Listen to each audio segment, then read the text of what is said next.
Thank you, Noam and Robin. I'm very hopeful that this is the first event out of many in the future. I would like to invite you all to use the resources that we have in the Cary Graphic Arts collection at RIT. It was founded in 1969 in Rochester, New York, and it is one of the world's premier libraries on graphic communication history and practices. Our library holds over 45,000 rare volumes, printed leaves, and over 130 archival collections of noted printers, calligraphers, and designers. The scope of our collection is extremely wide. It spans all the way from cuneiform, clay tablets, ancient scrolls, medieval manuscripts, and various printing technologies. And it goes all the way to contemporary book arts, as you see here, the artist book by Andy Aronovitz and Yuda Miklaf. We also hold a technology collection that focuses on preserving the heritage of letterpress printing. We maintain working printing presses and all the additional equipment that is needed for printing, and it is being preserved through its active use in a wide range of activities like classes and workshops, special events, and visits from scholars and artists in residence. As you can see, this very large historic collection is very much alive, as is our motto in the Cary Press, preservation through use. And I hope that Lina Vedenka will be sharing her experience with us of her residency back in 2021. These are the 4 points that I want to quickly cover today: cataloging Jewish type, promoting the access to our collection, supporting research, and a quick note about why I feel that typography research is so important. So when we talk about cataloging Jewish type, there are a few things we need to consider. From my experience in the Cary, our typeface collection includes thousands of metal and wood fonts, the majority of which are American-made, and up until 2014, all of which were exclusively of Latin characters. In an effort to expand the collection coverage of global scripts, the Cary acquired a very important and rare collection of about 40 fonts of Jewish wood type. In 2020, I joined this very, very long process of converting these letters that have been gathering dust in storage for years into archival objects that are accessible for printing, teaching, and research. And in terms of cataloging this collection, in 1991, David Wall created a descriptive catalog for the Cary Latin wood type collection, and that is the schema that we are still using in the Cary today. The classification system he devised was based on the structure of the letter forms, and it was tailored to the types that were in the collection at the time. It has 4 levels of hierarchies that translate into a call number. The first is a typographic class, for example, serif. The second and third are typographic subclasses in groups, for example, Tuscan subclass and Clarendon group. And finally, the font level, in which the individual fonts are numbered sequentially in the order that they were acquired. And this is the level where additional information is stated, like the size, the description, manufacturer name and date, and so on. I was tasked with adapting this existing Latin schema for Jewish type in the Hebrew script.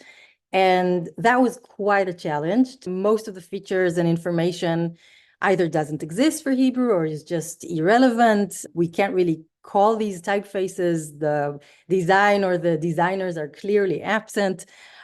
And there's no established terminology. So that was definitely where I kind of needed to come up with a lot of informed decisions and come up with a naming schema and a system that would work for Jewish type.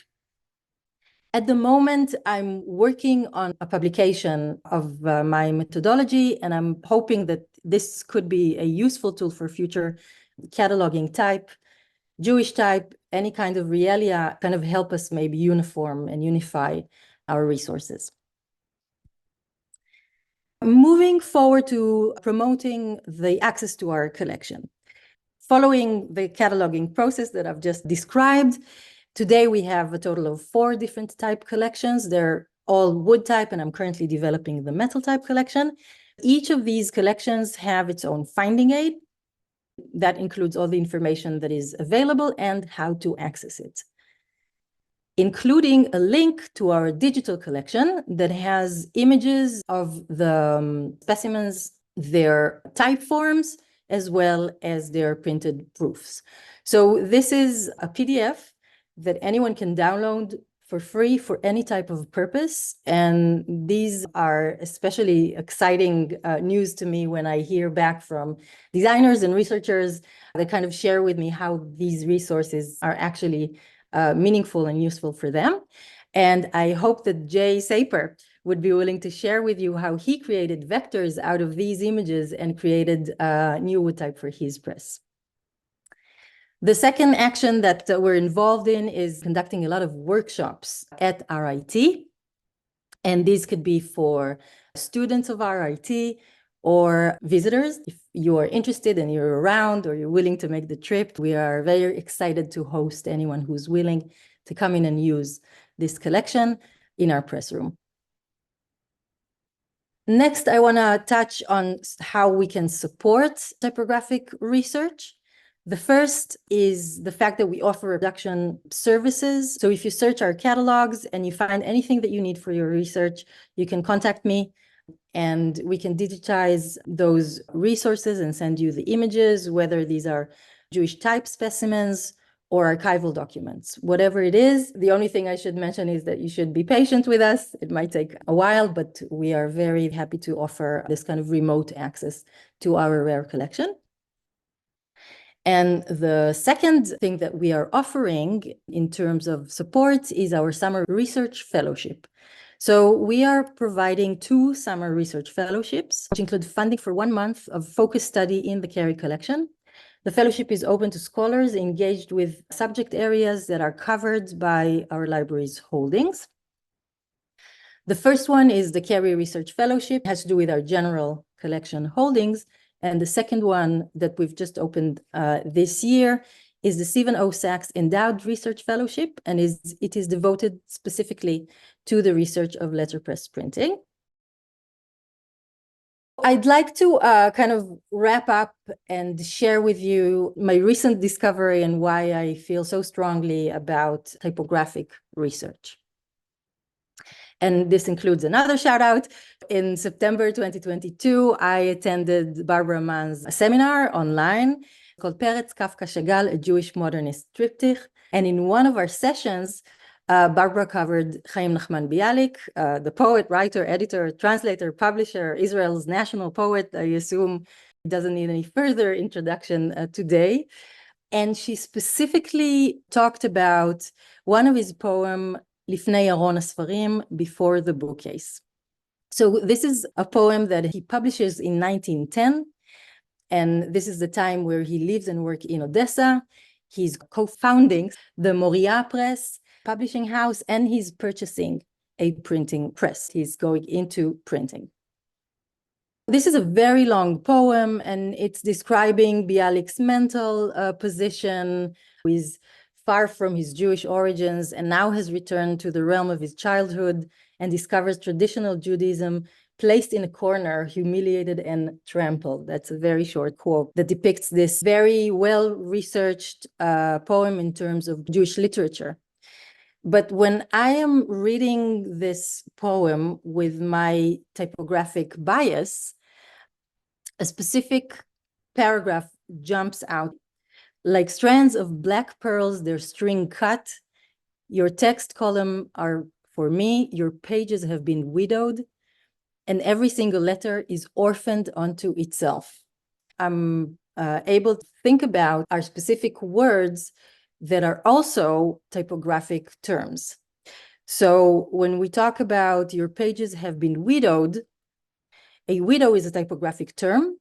It occurs when the last line of a paragraph is not able to fit at the bottom of a page or column. Instead, it sits at the top of the next page, looking out of place. This is a very frowned upon practice. You should really avoid it. The next one, orphaned. So orphaned is kind of the exact opposite of a widow.